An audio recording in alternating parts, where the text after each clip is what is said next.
현상이 장기간 반복되면서 식도와 위의 경계선이 허물어진 점이다. 전형적인 역류성 식도염이다.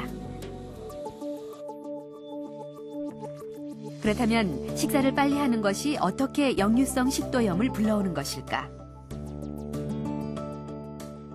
음식을 대강 씹어서 빨리 삼키게 되면 천천히 먹을 때보다 더 많은 공기와 음식물을 함께 삼키게 된다. 이 경우 위가 급속도로 팽창하는데 이때 위산이 역류하게 되고 강한 산은 식도의 점막을 손상시키는 것이다. 빠른 식사, 또 섬유질은 적고 정제, 밀가루처럼 정제된 식사들을 많이 하시면서 굉장히 식생활이 서구화가 됐습니다. 이런 영향에 의해서 과거에는 한 전체 인구의 한 2~3% 정도뿐이 안 되는데요. 최근에는 한 14%, 한 20%까지도 보고하는 분들이 있습니다. 그래서 이러한 위식도염 질환의 증가는 비단 우리나라뿐만이 아니고요. 가까운 일본이나 대만, 아시아 국가 중에서 아주 빨리 이렇게 서구화가 되는, 특히 식생활이나 이런 생활 습관들이, 라이프 스타일이 서구화되는 나라에서는 공통적으로 우리가 볼 수 있는 현상이 되겠습니다. 문제는 위산의 역류가 반복될 경우 손상된 식도 점막의 변성으로 암으로까지 발전할 수 있다는 점이다. 식도에 아주 심한 염증이 10년, 20년 지속적으로 일어나게 되고, 그러다 보면은 식도의 점막의 성상이 변합니다. 식도 점막의 성상이 변해서 바레시 식도라는 그런 아주 변성된 식도가 되고요. 이런 바레식도는 또 일부에서 세포 변성이 일어나면서 식도암으로 발전할 수가 있겠습니다. 그래서 서구 같은 경우에는 전체 식도염 중에 한 1% 정도가 바레식도고요. 그 중에 일부는 식도암으로 발전하고 있습니다. 올해 82세 김재경 할아버지. 정기 검진을 위해 병원을 찾았다.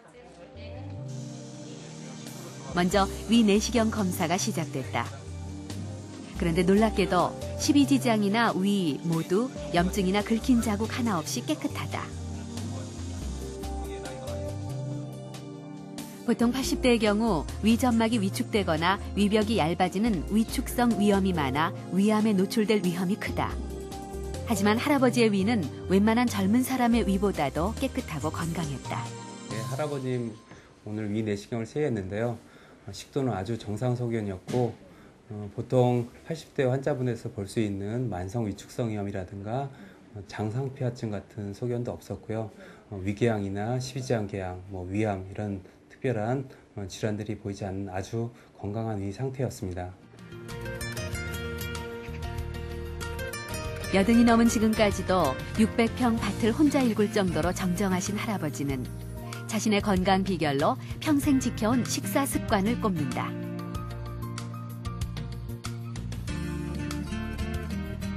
점심 식사 시간. 다른 식구들에 비해 할아버지의 식사 속도가 유난히 느리다.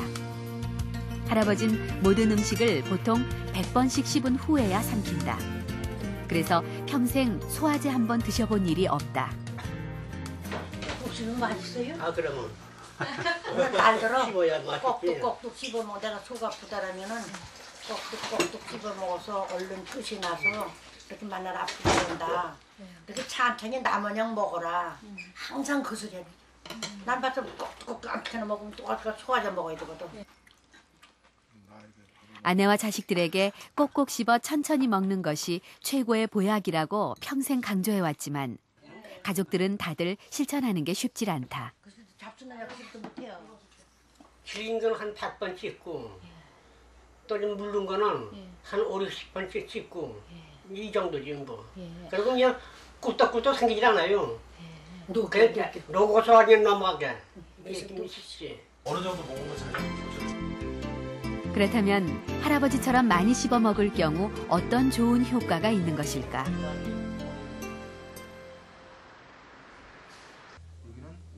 씹기 효과에 대해 알아보기 위해 우리는 침의 변화를 살펴보기로 했다.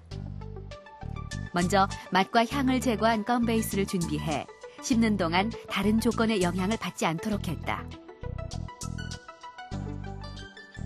그리고 각각 횟수를 달리에 씹게 한 후 1분 동안 입안에서 흘러나오는 침을 받아 그 양을 측정했다.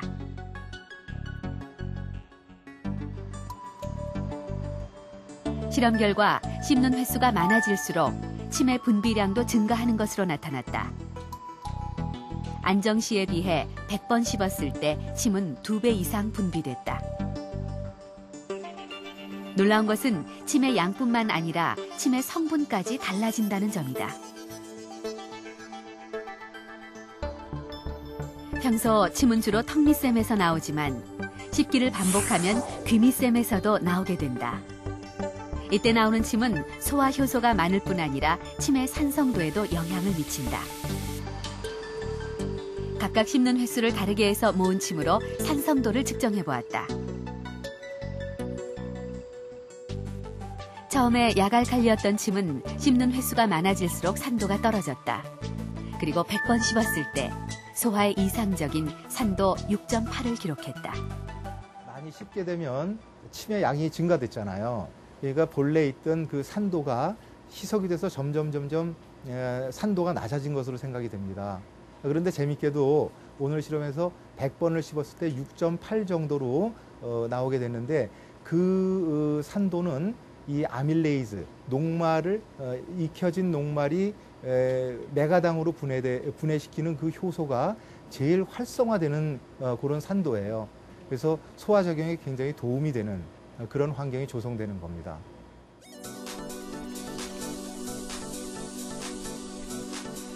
우리는 입을 통해 음식을 섭취하죠.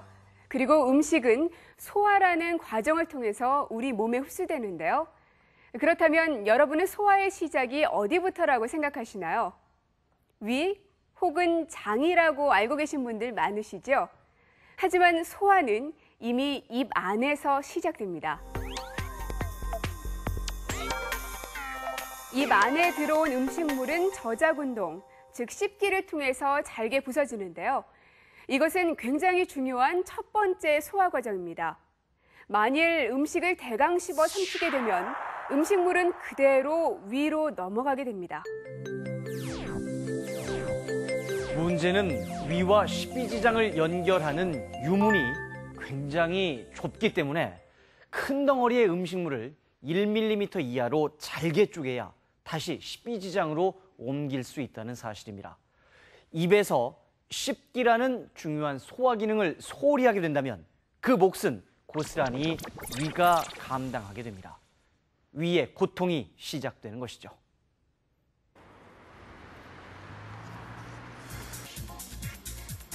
제작진은 평소 식사 속도가 지나치게 빠르다고 느끼는 4명의 지원자를 모집했다. 그리고 이들의 건강 상태를 알아보기 위해 간단한 검사를 실시했다. 지원자들의 대부분은 평소 소화불량을 느끼는 경우가 많았다고 했다.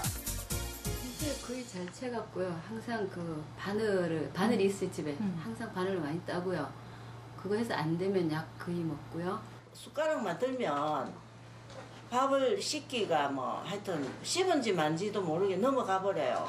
그러면 다음 숟가락이 벌써 제 입 앞에 와가 있습니다. 평소 5분 안에 식사를 마친다는 한창순 씨. 위 내시경 검사가 시작되자마자 위의 곳곳에서 염증이 발견됐다. 위하고 식도가 만나는 부분에 아주 식도 역시 위산의 역류로 인해 점막이 깎이고 곳곳에 염증이 있었다. 붓고 이런 그 적색으로 염증 반응이 생긴 것을 보여주고 있습니다. 내시경 검사 결과 4명 모두 식도와 위에 염증이 있는 것으로 나타났다. 뿐만 아니라 2명은 식이지장에까지 염증이 있었다. 한번 보세요. 이게 어렵지 않으시거든요. 4명의 지원자들은 서울의대 소화기내과 이동호 교수팀과 함께 식습관 개선 프로그램을 진행해보기로 했다.